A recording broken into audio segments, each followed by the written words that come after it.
Hola, esta es la segunda cápsula del auxiliar precontrol. Vamos a ver un problema de oligopolio y algunos problemas de mercado laboral, comentes principalmente, y démosle, pues, empecemos. Esta es la pregunta uno. Conté que está bien difícil, así que yo creo que esto los va a dejar bien preparados. Dudo que le pongan algo más difícil porque esto es bien algebraico, tiene harta matraca, así que démosle.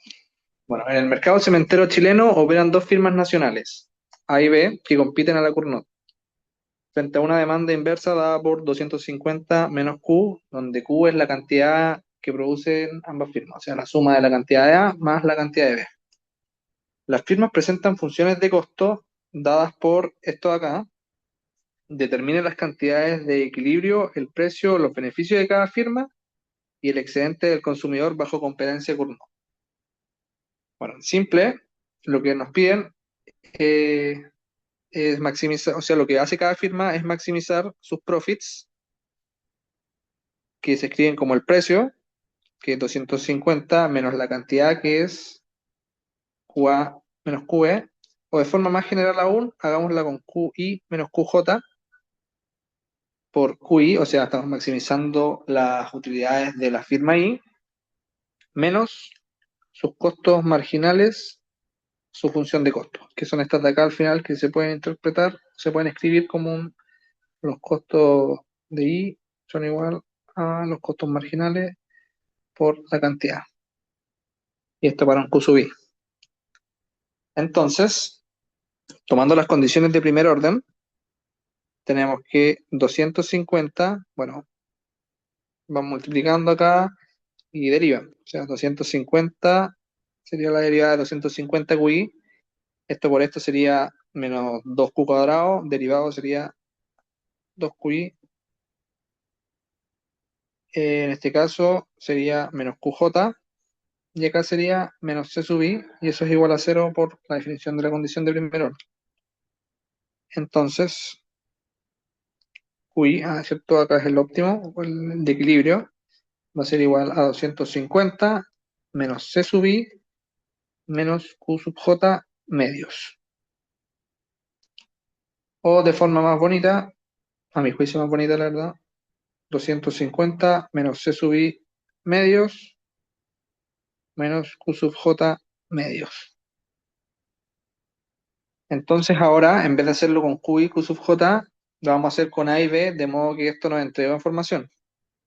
La cantidad de equilibrio de A está dada por 250 menos los costos marginales de A, este C sub I, que si lo revisamos acá es 10, entonces sería 250 menos 10, 240 medios, es decir, 120 menos Q sub J medios, que sería la otra firma, que sería un Q sub B medios. Y análogamente, Q sub B va a ser 250 menos sus costos marginales, que son 30, o sea, 250 menos 30, 220 medios, 110, menos Q sub A medios. Con eso entonces, y sabiendo que en el equilibrio se cumple que la cantidad es igual a la cantidad de equilibrio, podemos despejar esto de acá, aquí. Entonces, Q a medios va a ser igual a 60 menos QB medios. QB cuartos, perdón. QB medios, la mitad de QB medios. Entonces, despejando acá, tendríamos que QB va a ser igual a 110 menos 60 más QB cuartos. Esto de acá entonces sería equivalente a decir que Q sub B menos un cuarto, o sea, 3/4 de Q sub B, va a ser igual a 50. Entonces, finalmente, Q sub B va a ser igual a 50 por 4, que sería 200 tercios. Bueno, y con eso ya se puede despejar el Q sub A. Sería Q sub A va a ser igual a 120 menos Q sub B medios. Q sub B medio sería 100 tercios, 200 tercios partido en 2, y eso sería igual a 360 menos 100 tercios, 260 tercios.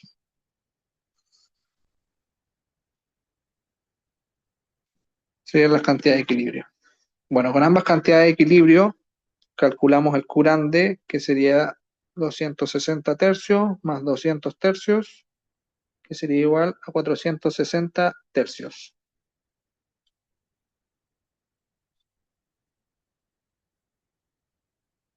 Entonces, en este caso podríamos calcular los precios de equilibrio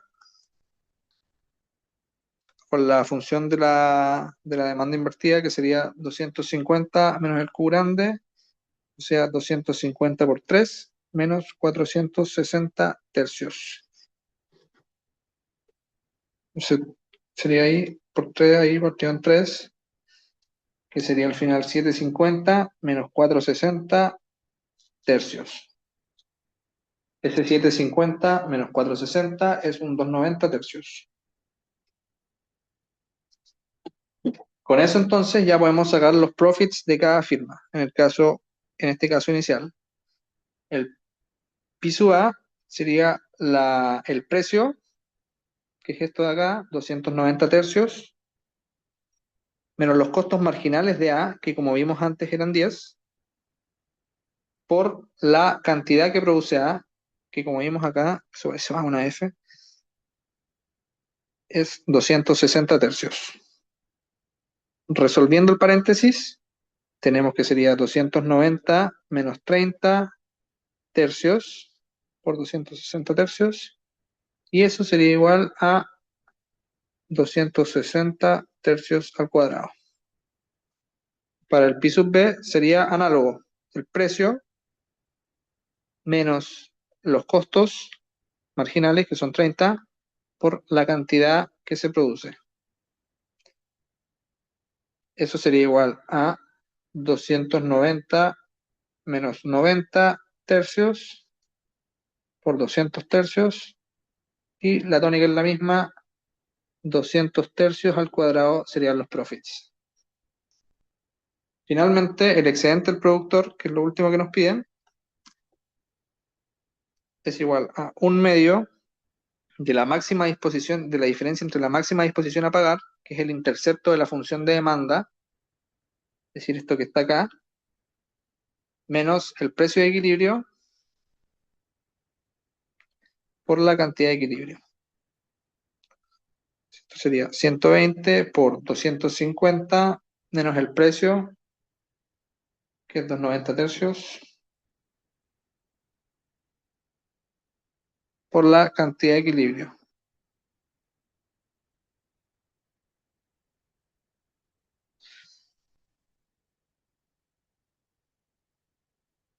$7.50 entonces menos 290 tercios por 460 tercios. 750 menos 290 es 460 tercios, y esto sería entonces un medio de 460 tercios al cuadrado, el excedente productor. Esto, si lo calculamos, sería 460 tercios. Eso lo elevamos a 2 y lo dividimos por 2 y nos da aproximadamente 11.756. Bueno, la segunda parte es un poquito más compleja y ahora nos dice que consideremos la posible entrada de una firma extranjera cuyo costo marginal, bueno, ese no es el costo marginal, esa es la función de costos, esta es la función de costo, el costo marginal es esto de acá. Bueno, los accionistas de la firma solo están dispuestos a entrar al mercado si la firma ingresa como líder. Es decir, eso significa que Q sub B sea mayor a Q sub A y Q sub B sea mayor a Q sub B. Entonces nos dicen, derive la condición sobre alfa que te permita asumir el liderazgo y caracterice las barreras de entrada. Bueno, entonces acá lo que nosotros tenemos que hacer es primero encontrar las cantidades de equilibrio de la misma forma que lo hicimos en la parte anterior y luego dejar todo en términos de alfa. Con eso podemos poner las condiciones que buscamos. Entonces, ahora es un caso más general que el anterior. Los profits de la firma y puede ser cualquiera de las tres, están dados por la función de demanda, que es 250 menos todas las cantidades, o sea, Q sub I, Q sub J y Q sub K, por Q sub I, menos los costos marginales de Q sub I. En el caso de la firma 1 es igual a 10, en el caso de la firma A es 10, en el caso de la firma B es 30 y en el caso de la firma E es alfa.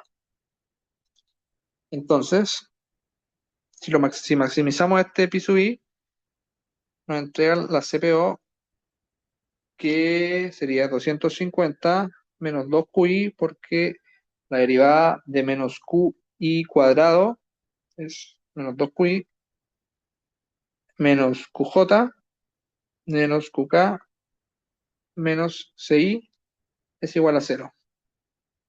De este modo entonces tenemos que Q sub i en el óptimo, acá vamos a obviar la notación con las estrellitas porque lo vamos a tener que estar haciendo todo el rato, entonces no sale muy conveniente.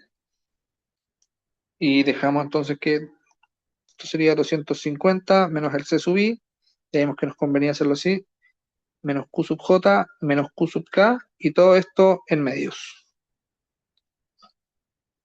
Entonces, para cada caso, para el Q sub A entonces sería, el costo vimos que era 10, entonces sería 240 partido en 2, 120, menos el Q sub B medios, menos el Q sub E medios.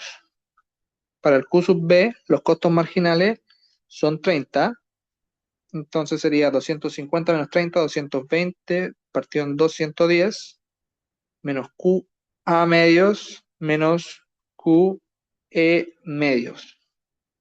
Y finalmente QE sería 250 menos C sub I medios, menos Q sub A medios, menos Q sub B medios.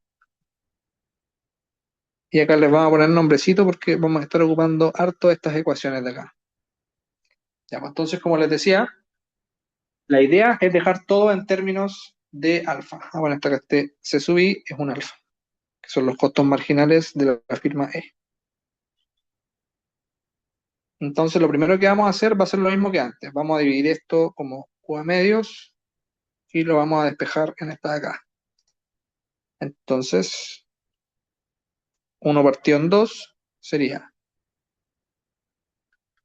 Q sub A medios va a ser igual a 60 menos QB cuartos, QE cuartos. Eso lo despejamos en 2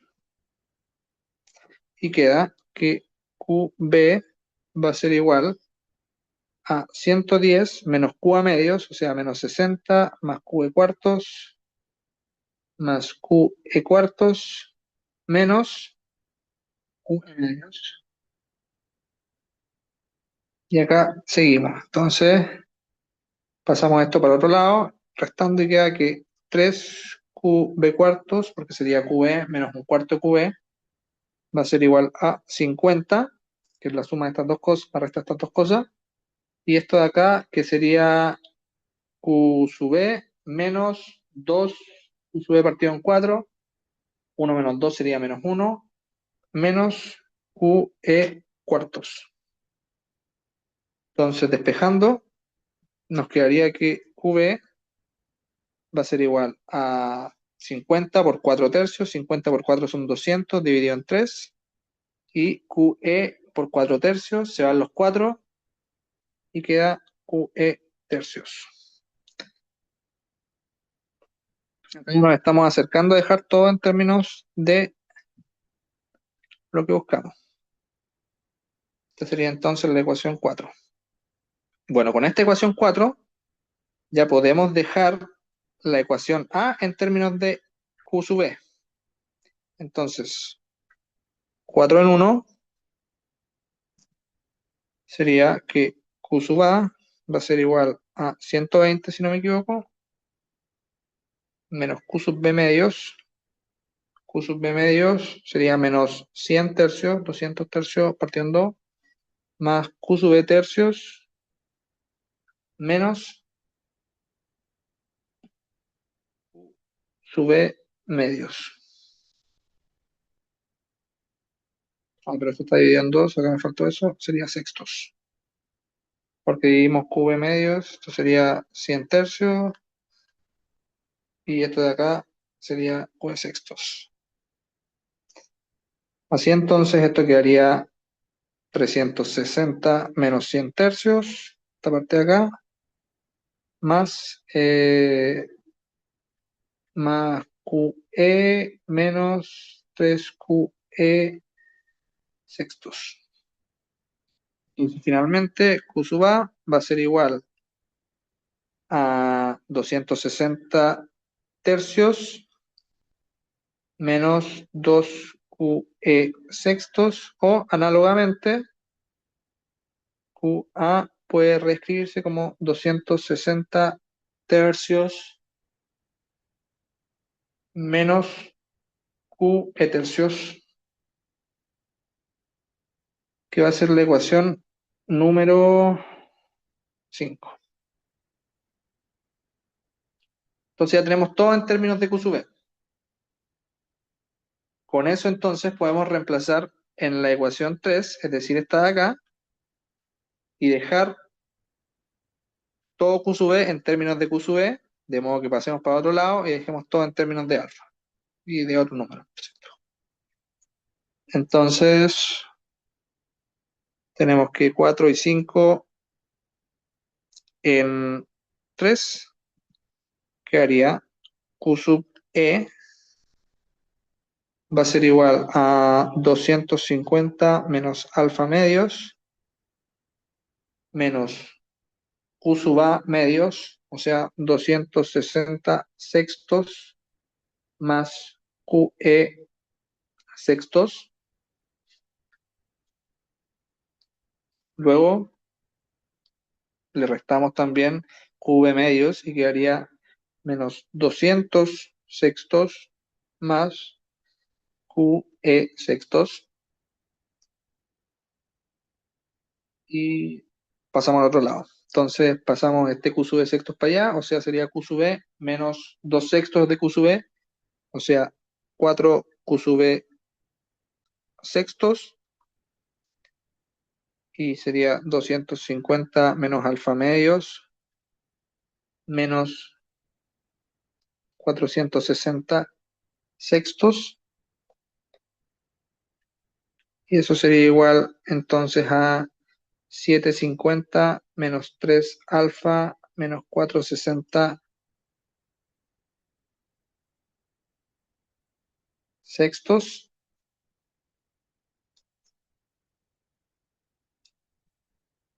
Se simplifican los sextos y queda que Q sub B va a ser igual a 750 menos 460, que sería igual a 290 menos 3 alfa sobre 4. Ya con esto tendríamos todo en términos de alfa, que era exactamente lo que buscábamos. La ecuación 6. Y con esta ecuación 6 podemos despejar en las ecuaciones 5 y 4 para obtener lo que buscábamos. Entonces 6 en 5 nos dice que Q sub A va a ser igual a 260 tercios menos Q sub B tercios, o sea, menos 290 partido en 12 más 3 alfa partido en 12.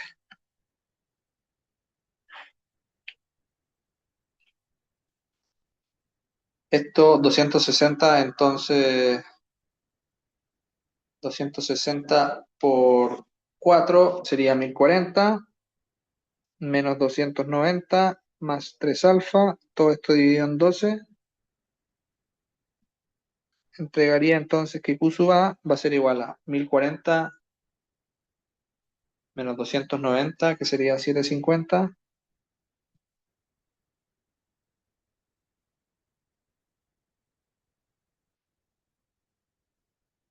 que estaría todo en términos de alfa como lo habíamos buscado. Y luego 6 en 4 sería un poco de lo mismo. Q sub B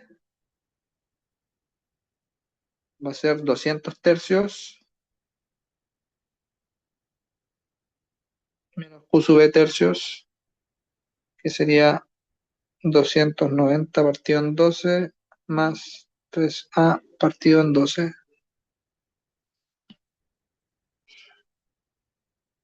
Solucionamos acá entonces y queda 200 por 4, sería 800 menos 290 más 3 alfa y todo esto partido en 12. Acá entonces quedaría que Q sub B va a ser igual a 800 menos 290, que es 510, más 3 alfa y todo eso en 12, que sería la ecuación 8. Ya con eso podemos fijar las condiciones que buscábamos, que es la condición de líder. Entonces, esta condición dice que Q sub E para entrar tiene que ser mayor a Q sub B. Entonces, Q sub E, 290 menos 3 alfa partido en 4 debe ser mayor a 510 más 3 alfa partido en 12. Esto se va, esto queda en 3, pasamos multiplicando al otro lado y quedaría 3 por 3 no es 9, 870 menos 9 alfa más, o sea, debe ser mayor a 510 más 3 alfa. Eso es equivalente a decir que 870 menos 510 debe ser mayor a 12 alfa. Esto acá es 360 me parece, 12 alfa, y eso es equivalente a decir que alfa debe ser menor a 30. O sea, los costos marginales de la empresa de la firma C deben ser menores a los costos marginales de la firma B, para que la producción sea mayor, lo que es súper lógico. Ahora entonces es esperable que la condición de liderazgo sobre A nos diga algo análogo. Entonces 290 menos 3 alfa cuartos debe ser mayor a 750 más 3 alfa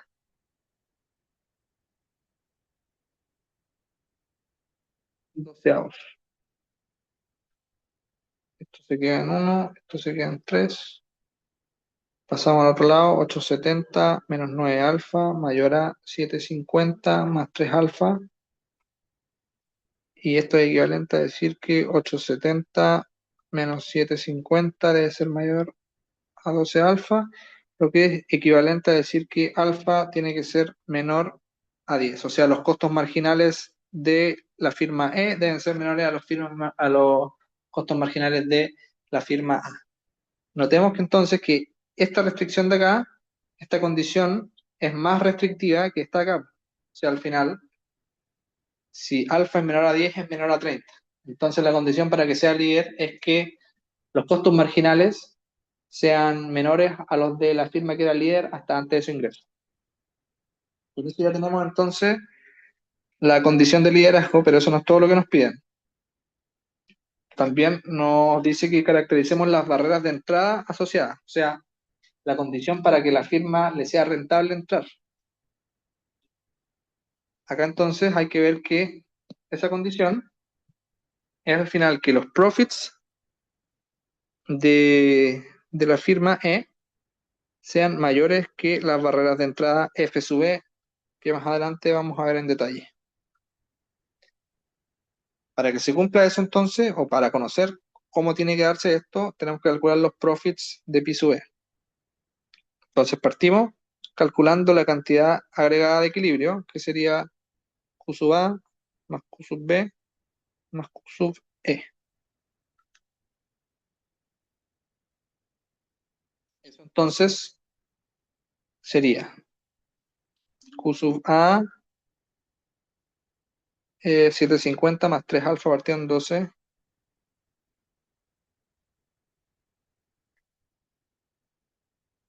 El Q sub B es 510 más 3 alfa partido en 12.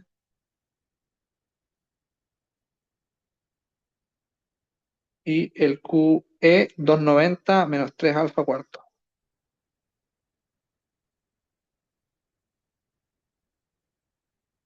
Eso sería entonces 750 más 3 alfa más 510 más 3 alfa más 290 por 3, que eso me parece que es 780, 870, perdón, menos 12, menos 9 alfa. Esto sobre 12, y esto sería entonces 750 más 510 más 870, 2130, menos 3, 3 son 6, menos 9 serían menos 3 alfa, y todo esto partido en 12. Con esa cantidad, los precios de equilibrio serían entonces, según la forma de la demanda invertida, 250 menos 2130 menos 3 alfa o más 3 alfa partido en 12.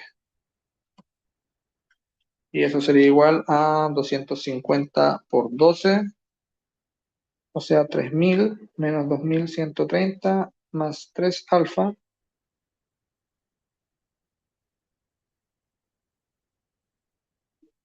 partido en 12. Y el precio entonces sería menos 2130, 870 más 3 alfa partido en 12. Y notemos que es igual a decir 3 por 290 más alfa partido en 12. Esto sería 4. O sea, 290 más alfa cuartos. Entonces los profits de la firma E serían 290 más alfa cuartos menos los costos marginales de la firma E, que son alfa por la cantidad que produce, que como vimos acá es 290 menos 3 alfa cuarto. Solucionando el paréntesis, nos da que esto sería igual a decir 290 más alfa menos 3 alfa menos 4 alfa cuartos por esto,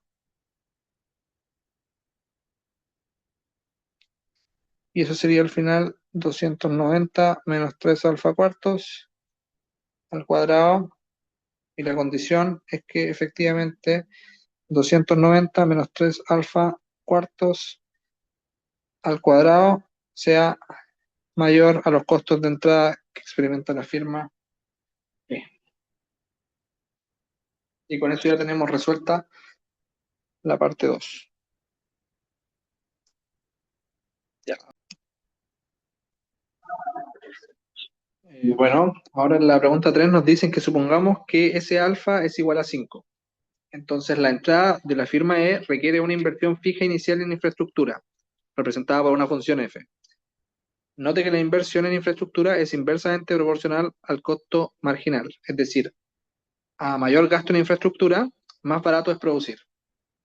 Entonces acá lo que tenemos que hacer es proponer una función F de A, que es el costo marginal, y con un cierto parámetro B, tal que sea coherente con el contexto del problema y hay que fijar las condiciones sobre ese parámetro B que elijamos, tal que la firma E entre al mercado.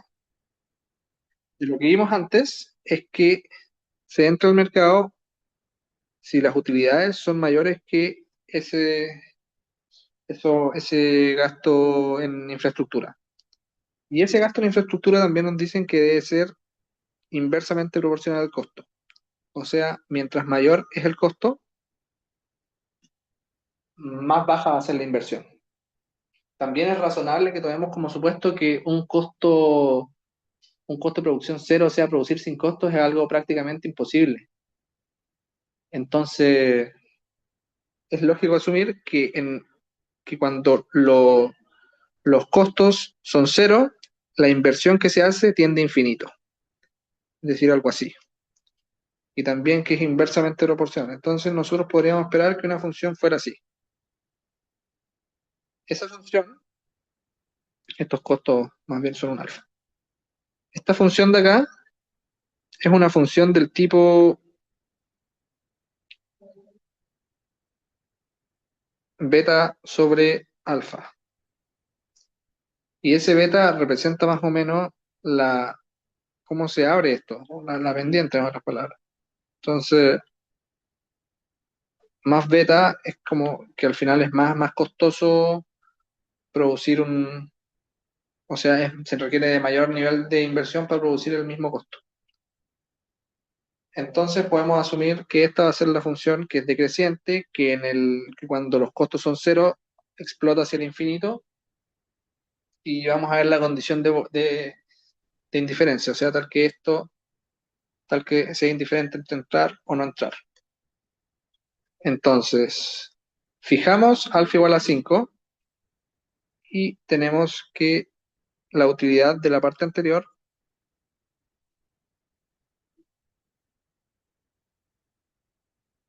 es esta de acá.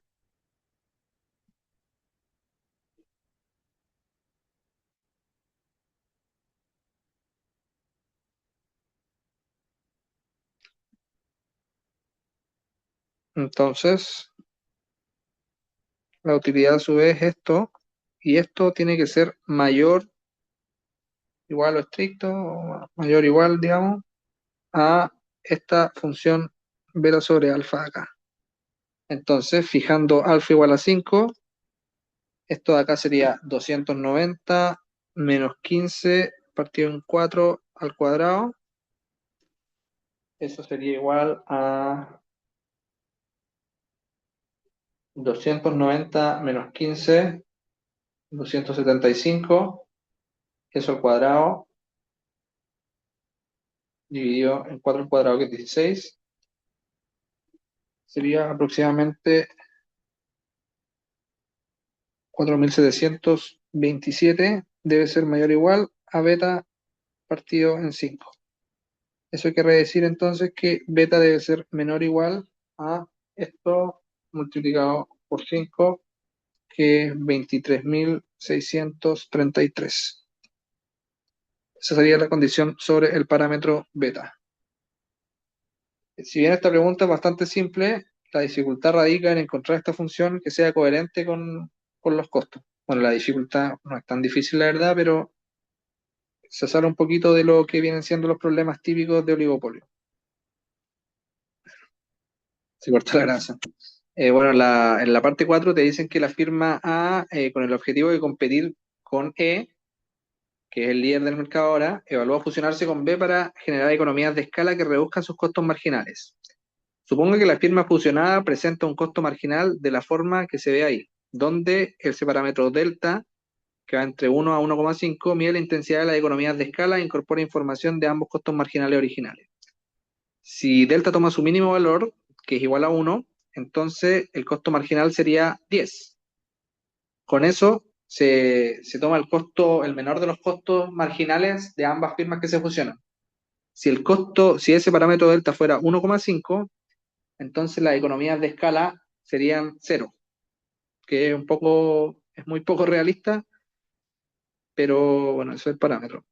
Entonces ahora formule condiciones sobre ese delta bajo las cuales dicha fusión incrementa el excedente de los consumidores en comparación con el escenario sin fusión. Bueno, para calcular el excedente del consumidor sin fusión tenemos esta forma de acá, y acá ya tenemos calculada el precio sin fusión y la cantidad sin fusión que sacamos de la parte 2 de mercado, o sea, de oligopolio. Esto es como ya consideramos que alfa era igual a 5, tenemos esto de acá, que es igual a 64, y tenemos que la cantidad sería igual a 176. Despejando acá, nos queda eso, que el excedente del consumidor cuando no hay fusión es igual a esto, 16.368. Ahora bien, si se diera esa fusión, habrían dos firmas y por lo tanto cada firma buscaría maximizar sus utilidades de acuerdo a esto que vemos acá, que es análogo a lo que hicimos en la parte uno. Lo mismo, y el resultado era este. Ahora con la diferencia que hay dos firmas que no son A y B, sino E y la fusión entre A y B. E entonces tiene costos marginales iguales a alfa, que en este caso van a ser iguales a 5. Por lo tanto, la cantidad de equilibrio está dada por esta ecuación de acá. Por su parte, acá hay un error, la forma de la cantidad de equilibrio de la firma B sería igual a 250 menos el costo marginal, que sería 30 más 20 delta, se partió en 2, menos la cantidad E medios.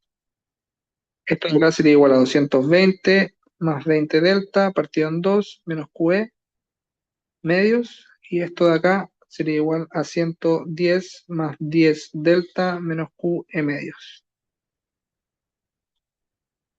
Bueno, entonces tenemos que reemplazar una en la otra. Podríamos hacerlo con esto y dejamos que QAB medios es igual a 55 más 5 delta menos QE cuartos. Con esto despejamos acá en QE y nos queda que QE va a ser igual a 245 medios menos QAB medios, o sea, menos 55 menos 5 delta más Q más Q, perdón, más QE cuartos. Pasamos entonces acá para otro lado, nos queda que 3QE cuartos es igual a 245 menos 110 medios menos 5 delta. Y esto de acá sería análogo a decir que entonces Q sub E va a ser igual a 135 medios, que el resultado se resta por 4 tercios menos 20 tercios de delta. Esto lo vamos a simplificar así. Esto da 270 y 270 entre 3 es 90. Entonces, QE sería igual a 90 menos 20 tercios de delta. Con eso entonces QAB, está acá arriba, sería 110 más 10 delta menos QE medios, que sería 45 más 10 tercios de delta. Eso entonces sería igual a 65 más 40 tercios de delta. Con ambas cantidades podemos encontrar la cantidad agregada, que sería 90 menos 20 tercios de delta, más 65 más 40 tercios de delta, y eso sería equivalente a decir 90 más 65 es 155 más 20 tercios de delta. Con eso, el precio sería igual a 95, mientras 250 menos 155 menos 20 tercios de delta, que sería igual a 95 menos 20 tercios de delta.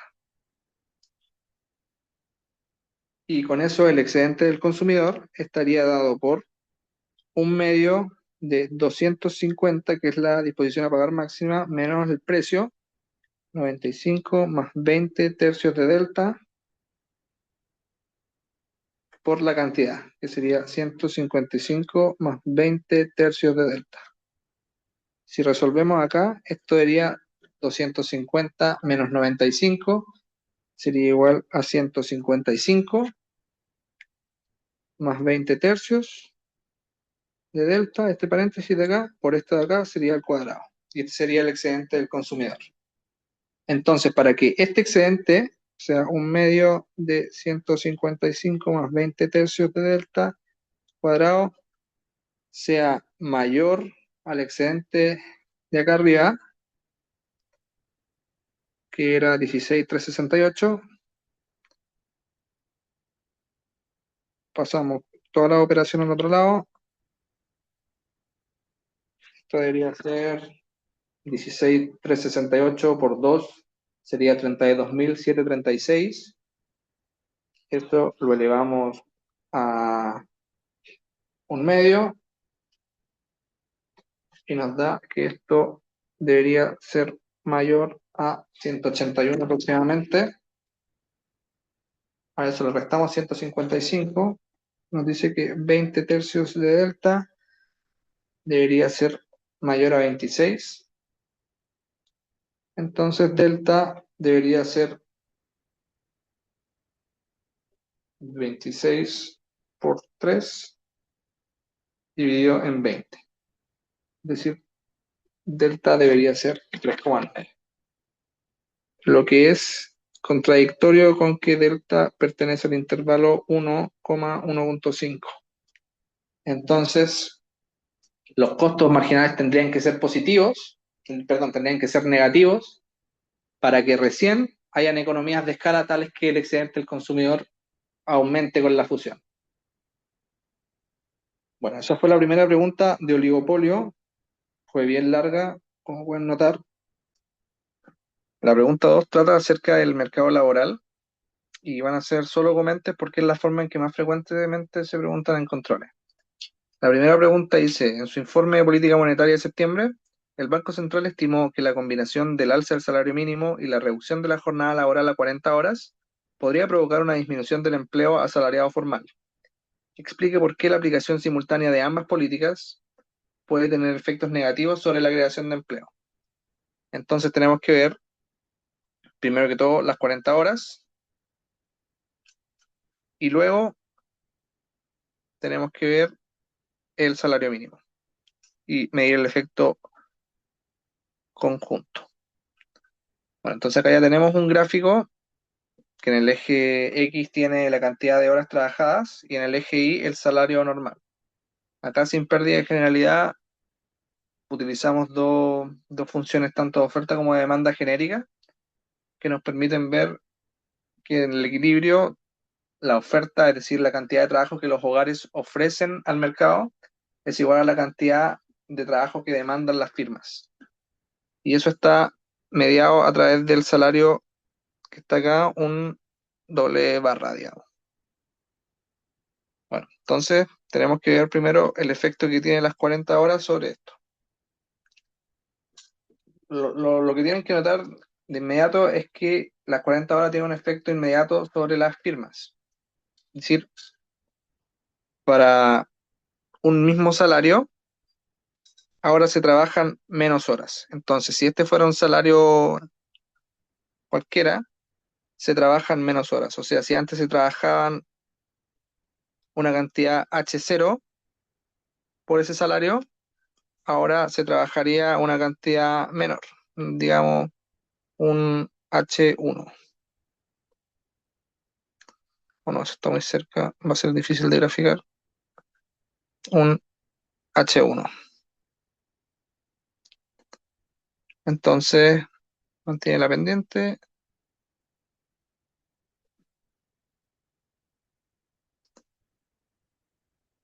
Entonces, para un mismo nivel de salario, se trabajan menos horas. Esta sería entonces la demanda 1, esta sería la demanda 2, la demanda nueva. La podemos pintar azul.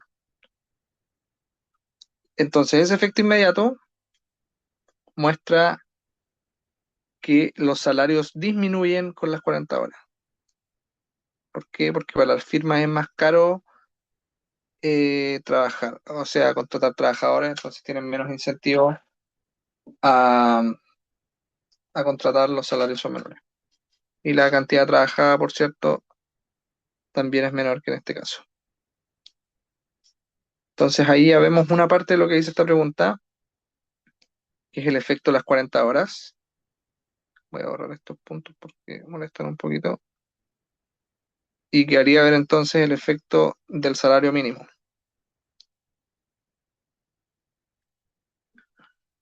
Bueno, como ya hemos visto hasta ahora en los auxiliares y en acerca del mercado laboral, sabemos que el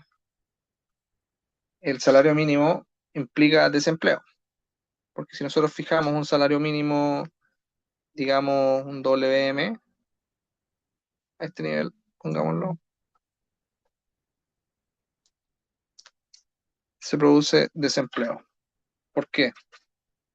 Porque veamos este caso primero, el de la oferta uno y la demanda uno, porque la- las hogares ofrecen más trabajo, las horas de trabajo que ofrecen los hogares, que las horas de trabajo que demandan las firmas. Entonces, como se ofrece más trabajo del que se demanda, hay exceso de trabajo y todo esto vendría a ser el desempleo. Este va a ser el desempleo o el U sub 1, es decir, antes de las 40 horas. Con las 40 horas, como el salario de equilibrio es aún más bajo, el desempleo es aún más grave.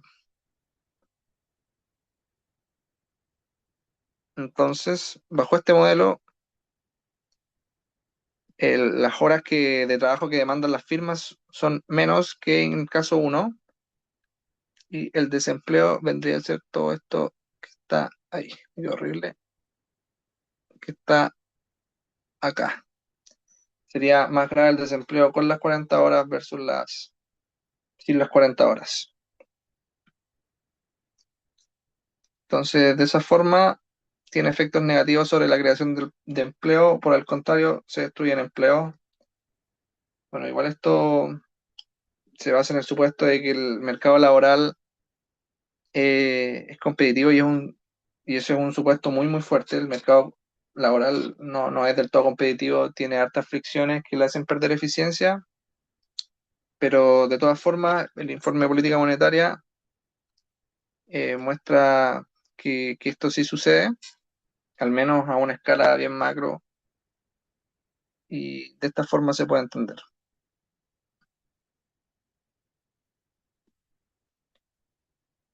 Ahora pasemos a la segunda pregunta.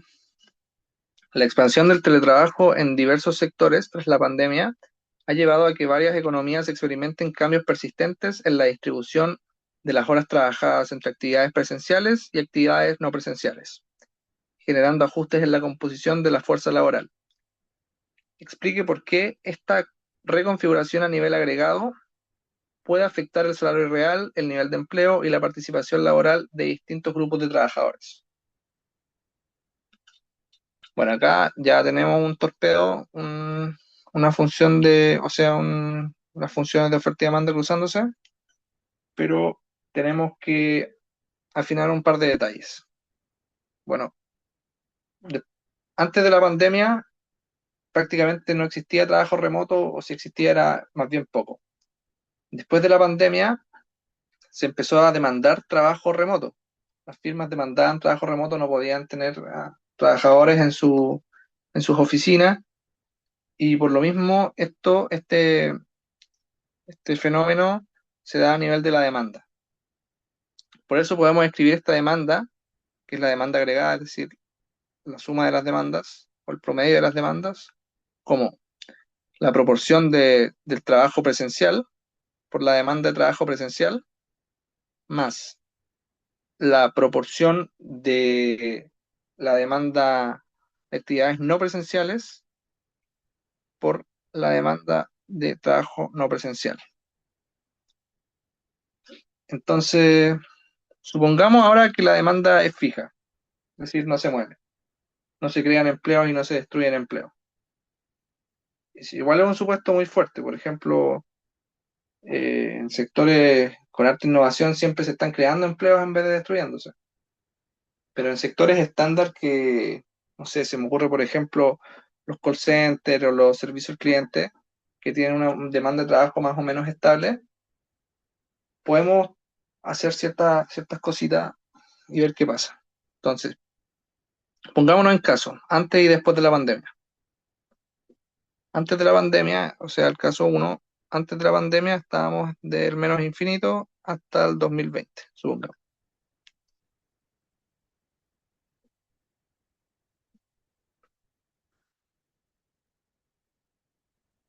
En este caso, como les decía, antes de la pandemia podemos tomar como supuesto que la proporción del trabajo presencial era del 100%. Entonces, este teta P era igual a uno y por consiguiente, este teta no presencial era igual a cero.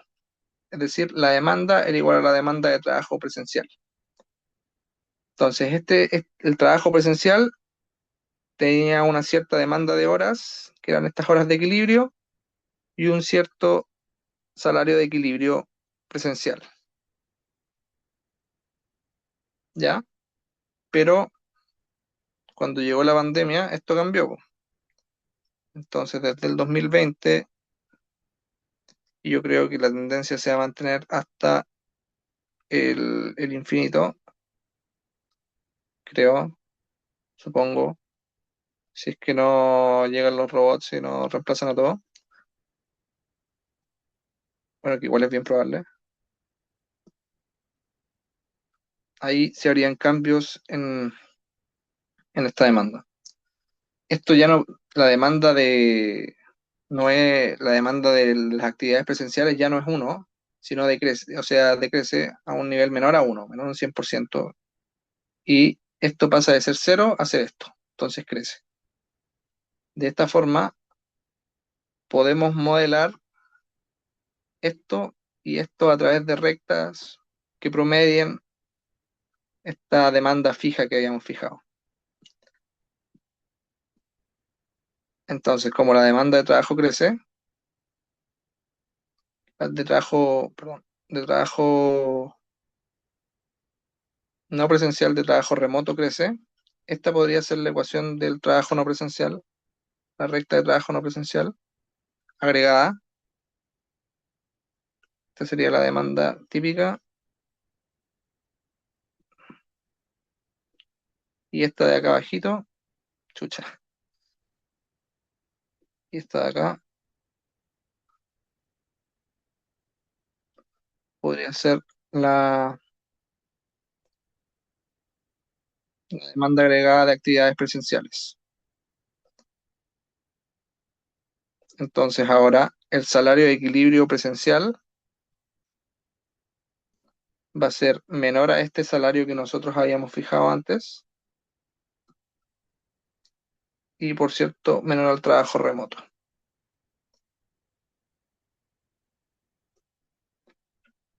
Se demandan también más horas de trabajo no presencial que de trabajo presencial, lo que es bastante coherente. Y bueno, acá ya saliéndonos un poco del modelo y encontrándole un poco un sentido, un análisis más realista, sabemos que las personas o los trabajadores que se adaptan bien a este cambio en el mercado laboral, o sea, las personas que sí pueden trabajar desde sus casas son aquellas que tienen casa, por cierto, que tienen conexión a internet, que tienen la infraestructura suficiente para trabajar desde la casa y que tienen computador y tienen también las habilidades para hacer eso. Es decir, que las personas que cuentan con todas esas habilidades pueden optar a salarios más altos y también son más demandados por el mercado laboral, mientras que las personas que no cuentan con todo eso se enfrentan a una demanda menor de trabajo y por lo tanto a menores salarios.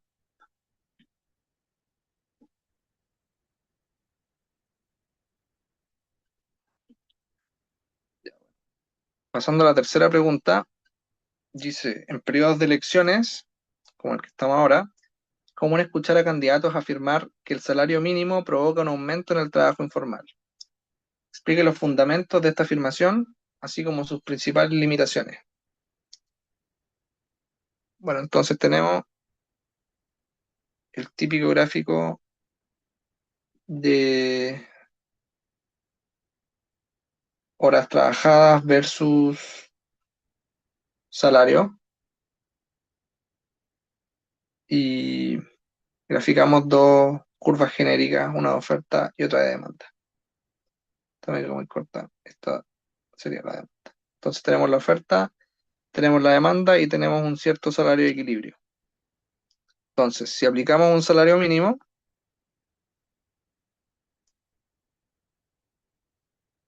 se genera este desempleo. Tal como lo vimos antes, este sería el desempleo, que es una U. Ya, pero eso no nos sirve del todo, o sea, nos sirve, pero no nos dice que cómo guarda relación con el aumento del trabajo informal. Y ahí ya de nuevo hay que hay que salir a la calle y ver un poco qué es lo que pasa en la vida real. Al final, las empresas que tienen que ceñirse a la ley y pagar los salarios, el salario mínimo que está fijado acá, son las empresas formales, porque al final las empresas que son informales no tienen ninguna forma de ser regulados. No sé, por ejemplo, las personas que trabajan en la feria o las personas que no tienen un contrato fijo, sino boletean, comúnmente no se les paga el salario mínimo, sino que esos trabajos informales crecen cuando hay desempleo, porque los hogares siguen ofreciendo trabajo y las firmas lo siguen demandando, pero a un precio menor. Al precio del salario mínimo, las firmas demandan menos trabajo.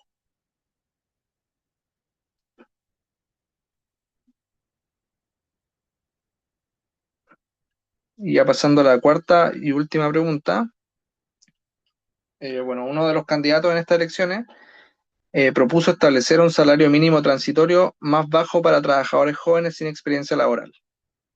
Explique por qué una medida de este tipo podría facilitar su inserción en el mercado laboral y cuáles son las principales objeciones que podrían plantearse frente a esta propuesta. Y acá vamos a tomar prestado este mismo, este mismo gráfico de acá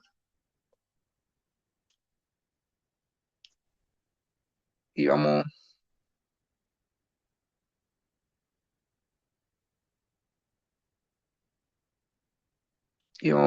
Ya, pues, entonces tenemos un cierto salario mínimo y acá vamos a fijar otro salario mínimo. Un poquito, lo vamos a poner con otro color. Pongámoslo con azul, que va a ser el salario mínimo de los jóvenes. Entonces, con este salario mínimo hay menos desempleo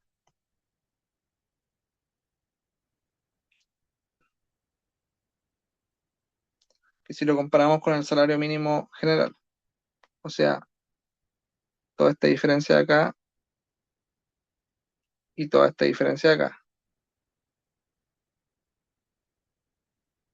Y si bien puede tener sentido,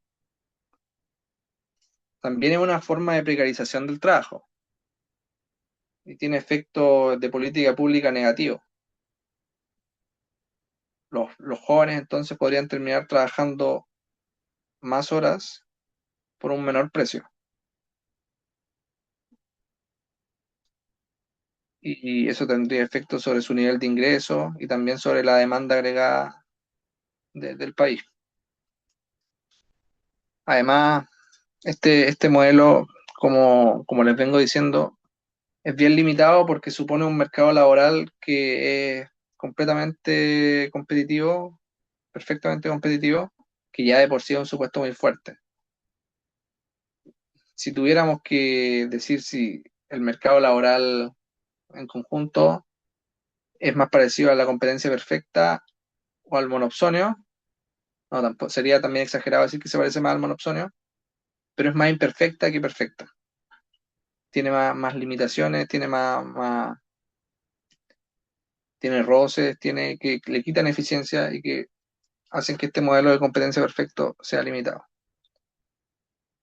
De esa forma, un salario mínimo mayor o sea, suponiendo que el mercado laboral es ineficiente porque no es competencia perfecta, un salario mínimo mayor te acercaría más a la eficiencia de lo que te acerca a un salario mínimo menor, que es lo que propone este candidato.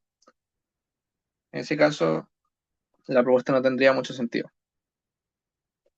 Y bueno, esas fueron las 4 preguntas de mercado laboral. Si se dan cuenta, todas estas preguntas son mucho más complejas de lo que este modelo permite resolver. Sin embargo, las intuiciones grandes sí son capaces de responderse a través de estos modelos. Yo les recomiendo en el control o en cualquier, bueno, si se enfrentan más adelante a a un problema de este tipo, que es siempre dar primero una intuición, un empujoncito con este modelo y luego comenzar a sacar sus propias conclusiones en base a lo que saben, en base a lo que ven y en base a la intuición. Eso sería. Entonces, cualquier duda al correo. Voy a estar bien atento y que les vaya bien el lunes.